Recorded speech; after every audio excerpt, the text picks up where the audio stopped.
O'zbekistonda birinchi marta Remi bilan mazali taomlarni ko'rib chiqamiz. Nima yeymiz?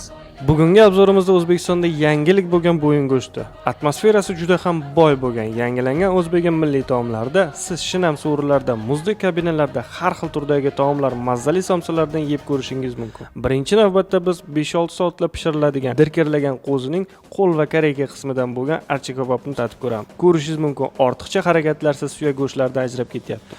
Go'sht shu darajada yumshoq pishganki, bunaqasi kamdan kam bo'ladi. Ta'miga kelsak, prosto bomba. Qorin salolda bo'lgandan so'ng endi navbat bo'yinga. Ko'rinishlarini o'z ishtahani ochyapti.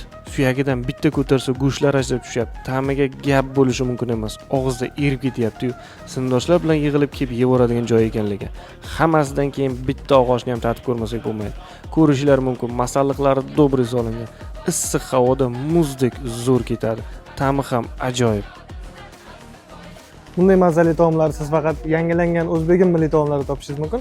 Yanada ishlar obzorlarni ko'rish uchun like bosing va obuna bo'ling.